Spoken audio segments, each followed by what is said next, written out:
नादिन खैरपुर में नौजवान जो तशद्दुद थियल लाश मिलियो है। वधिक तफ़सील मालूम क्यों था मेहरान टीवी जे रिपोर्टर सैफ रिपोर्टर का।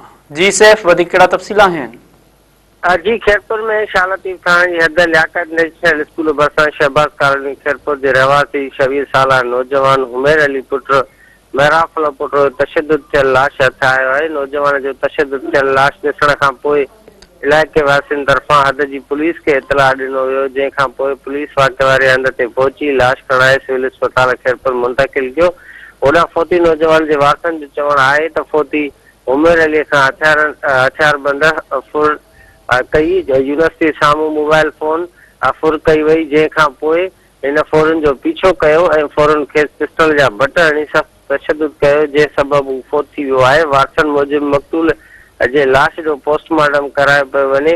पोस्टमार्टम रिपोर्ट मां वधीक हक़ीक़तूं वाज़िब ईंदियूं। वारसनि एसएसपी खैरपुर खां मुतालबो कयो आहे त वाक़े जो नोटिस वठी जवाबदारनि खे गिरफ़्तार करे केस दाख़िल करे खेनि सख़्तु सज़ा ॾिनी वञे। ॿिए तरफ़ शहरनि जो इहो बि चवणु आहे त खैरपुर ज़िले जो अमन अमान मुकमल तौर ते तबाह आहे, जॾहिं त पुलिस अमन बहाल करण में मुकमल तौर ते नाकाम थी चुकी आहे। खैरपुर में चोरूं फुरूं धाड़ा क़तलनि जूं वारदातूं रोज़ जो मामूल बणियल आहिनि, पर एसएसपी खैरपुर समेत ॿिया जेके पुलिस ऑफिसर आहिनि उन्हनि चुप जो रोज़ो रखी छॾियो आहे। जॾहिं त गुज़िरियल जेको आहे कुझु देरि अॻु ए सेक्शन थाणे जी हद विच शहर सिविक सेंटर भरिसां हिकु शहरीअ खां CD70 मोटरसाइकिल बि फुर थी आहे, पर पुलिस थाणनि जे भरिसां ई अमन अमान न कराए सघी आहे त ॿिया लिंक रोड आहिनि ते काॾा अमन थींदो।